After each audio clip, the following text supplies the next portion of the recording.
So, how many of you are asking me about how much do you spend in a week as a graduate student, especially the new incoming students coming in for their masters, which is a very important question, and personally I was as clueless as you are. So if you want to know how much I spend in a week and in a month as a graduate student, keep watching this video. And after watching this video, I guarantee that you will be a pro in budgeting your finances as a student in the US. So hello everyone, today we are going to talk about a topic which is how much or how many dollars do I spend in a week as a college or as a grad student in the US. So the United States offers some of the best bachelor's and master's degree in the world, but it also comes with potentially high living cost. If you have your heart set on studying abroad, especially in the US, this is the right video for you. You will need to have a good plan about how to cover these costs. So keep listening to my video to discover the key estimates about student living costs and accommodation costs over here. So if I tell you, like, graduate school can be difficult for so many reasons. Aside from going to class, studying, preparing for the entrance exam, then writing the thesis, one of the most challenging aspects of grad life over here is managing the finances. Although saving money and avoiding debt may seem a far reach for most of us living off minimal stipends and fellowship, it does not disappear. It is possible to achieve financial stability as a grad student. It actually follows in various steps, which we will discuss in some of the strategies on how to accomplish this. So let's discuss about the living cost in the United States straight away.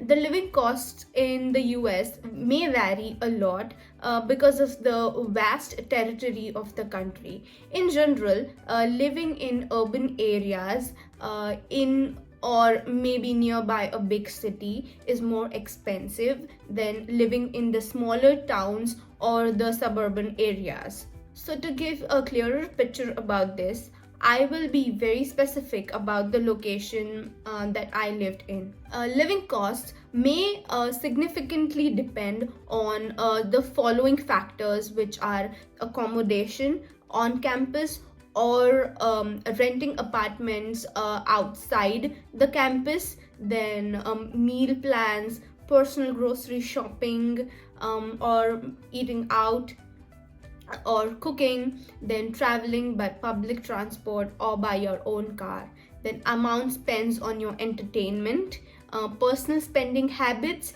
and having a part-time job or not. So I live in the West Coast, so I will be discussing more about that. So for the West Coast, if you live in Los Angeles, LA, approximately per month you will be spending about $1,500 to $2,500 USD per month. And if you're living somewhere in the North Cal side, such as San Francisco, you will be spending around $2,200. If you're living in San Diego, it might cost you around $1,400 to $2,400 USD per month. So the next point that we are going to discuss is accommodation costs in the United States. In the US, accommodation costs are just as varied as the general living costs. The average apartment can start at around 600-ish USD, which would be around one bedroom apartment in more rural areas, and can go up to 3,000 USD or more for a one bedroom apartment, for example. Then renting outside campus in America might be less expensive than living on campus, which could cost you around 450 USD per month for shared rooms. But take in account the distance to the university and the fact that you might need to commute daily, which you may split between number of people you are living with. So I lived in San Bernardino, where exactly my university is, and I spent around a total of $700 a month for my living costs. I lived in an off-campus apartment. The name of the apartment was Castle Parks, and if you need details of the apartment, then I could share it down below or pin that in my comment section. It was a 1 bedroom, 1 bathroom apartment. We were like 4 people living in that apartment. And so here are the prices of the utilities that I paid as a student. So for electricity, it was around 50 USD per month. It may vary depending on the size of your apartment and the number of people you are living with. And if your heating is electric, the overall price may go up to 150 USD per month. So if the heating is not included in the electricity, it may cost you around $50 per month separately. The internet, I used to pay $35 USD per month. For my phone subscriptions, I used to pay around $30 per month. And when I first came here, I had to get into a family plan. I am into a T-Mobile family plan. And for my first time, I had to pay around $30 for my SIM card, to get the SIM card and to get my number started. And then after that, currently I pay around $30 for the Magenta Max subscription that we have for the T-Mobile. Next comes the water, sewer and trash. Most of the landlords usually cover them in your utilities cost, but for me, I had to pay it separately, and those costed me somewhere between 50 to 75 USD per 3 months, which was again divided between 4 people in a house. So next topic comes the food costs in the United States. For one person, grocery amount can vary between $50 to 300 USD per month. This depends on your dietary habits, like if some meals are included with your accommodation at the university, if you are living in the university village or so. So for me, I looked for some of the cheapest supermarkets near me, like Walmart, Target, Costco, Trader Joe's, to do my usual shoppings. My groceries costs around $35 per week, which makes it around $150 per month. And if you choose to live on the residence halls or the university villages, you could select the on-campus meal plans, for which you would have to pay around 200 to 250 USD per month. Now coming to the transportation in United States as a student, so a monthly public transport pass will cost you somewhere between $45 and $100 depending on in which area of the US you are living in. Some universities also have discounts for students, but not all. So for us, as I went to California State University, San Bernardino, when we got our college identity card, with that we could travel nearby by the Omnitrans for free. Like if I tell you, if we have to go to Riverside, if we had to go to somewhere nearby, then if you catch an Omnitrans bus and if you just swipe the university card, they wouldn't cost you for that. So yeah, many universities do that, and if you live in LA, then I don't think there's a problem, because there are shuttles, and then there are metros which are really low cost, and you could just travel from one end to another. So the biggest apart from the local transportation, the biggest transportation expense will be probably flying to your home country back and forth. So be careful to add your aeroplane tickets to your overall budget as well if you are planning to go visit your relatives or visit back India in 6 months or a year, as this can have a great impact on your financial plans. You can spend as much as 500 USD per trip and as low as $20 per ticket for your plane if you book in advance. There are also few tips for traveling and exploring in low budget. I could make a separate video out of that if you want me to. So coming back to our topic, as I lived near my campus, I usually used to walk to my university or take up a Omnitrans bus. So the university has buses named Omnitrans which have their schedules on board for us. You can also find Omnitrans schedules on Google Maps or etc. So these buses are free for the university students. So it only costs me if I had to go to another city or another area, and that too also by metro or by cab. So by metro it costs me around $19 back and forth with the student discount, and by the cab it varies and depends on various factors such as how far I want to go, the time of the day, traffic and weather. So in Southern California, for 3 miles the tariff is around $12.25.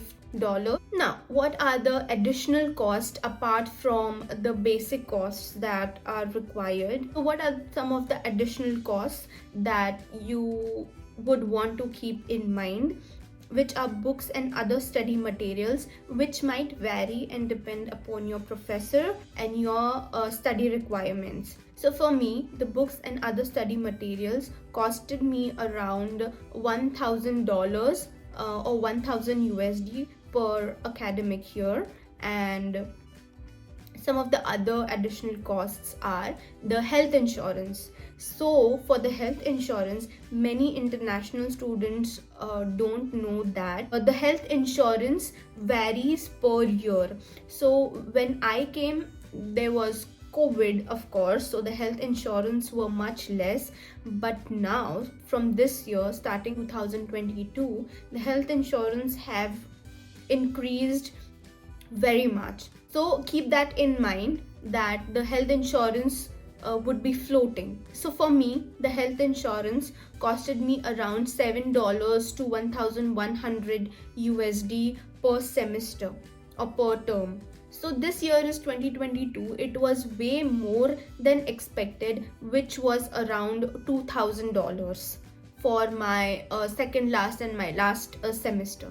So yeah, I think I have covered most of the parts and what was my total expenditure and some of the FYIs that I think would be useful and it would have been of great help for me when I was coming here are: as you make plans for your enrollment at the universities in US, you should be aware that the estimated expenses you will incur. Like, make a list of all the expenses that you should expect, the basic ones and the ones that are floating, and the other ones like traveling, exploring cities, and whatever that you want.